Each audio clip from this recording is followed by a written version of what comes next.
Some say on Halloween night, if you go past 7 black gates, you will see the 7 gates of hell. I thought it was a myth at first until I tried it out. I went past 7 black gates around my neighborhood. Then I went to sleep. My dreams were in a furious fire. Then it stopped.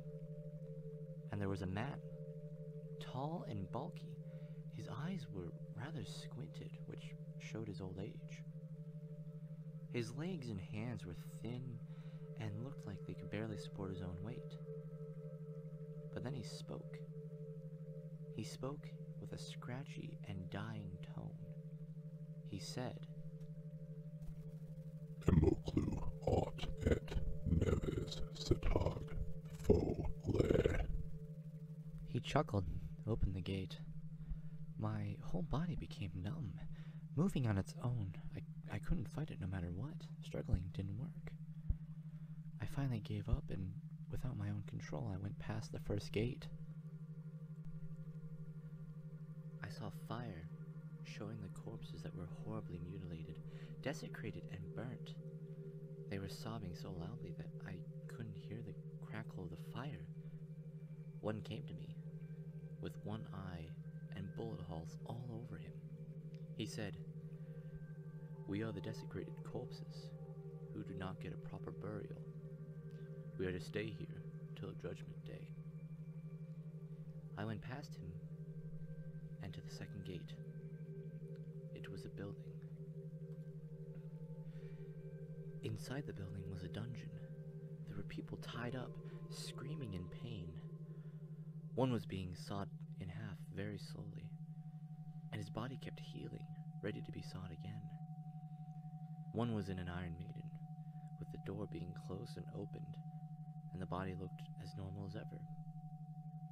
A man in an executioner's mask said to me, "We are the torturers, who by our own devices are being killed over and over again."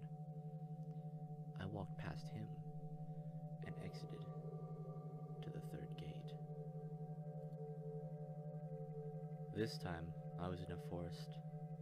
This time, it was silent, except for a few yells. There was a man hanging on a noose, and another one fell off a cliff, only to reappear at the top and fall off again. And as I was running away from all that, I was being chased by a horribly burnt woman. I already knew which one this was. These were the people who committed suicide. I ran past her, and past all of it, on. In Gate 4, I saw emperors, politicians, and really wealthy people. An emperor was being gnawed on by lions. When the lions ripped a limb off or slashed him, a new part grew back. A politician was being beaten by what looked like shadows in prisoners' clothes. A man in a suit came to me and said, "We are the corrupted people, the people who used our power to help ourselves and not others." And so, I was moved on to the 5th gate.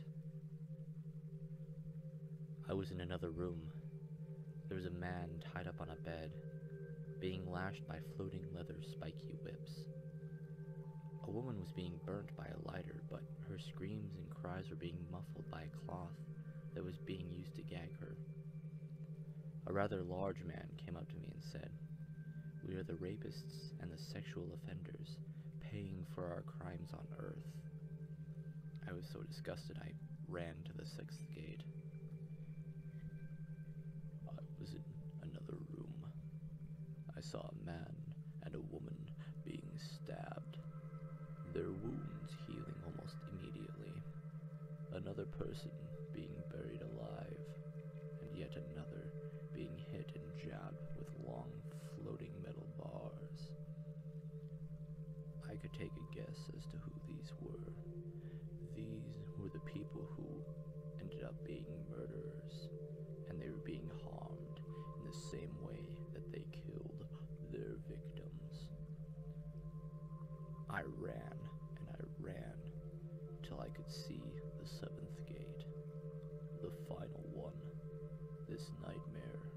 almost over.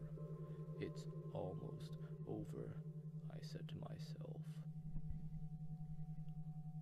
I was outside. There was a man wearing a shroud over his head, coated with explosives. He blew up, regenerated, and blew up again. Another one was being beaten, stabbed by sharp metal objects, and burnt by torches, lighters, and matches. They were held by people who looked like shadows. One of those shadows came to me and said, "They are mass murderers, the terrorists and suicide bombers.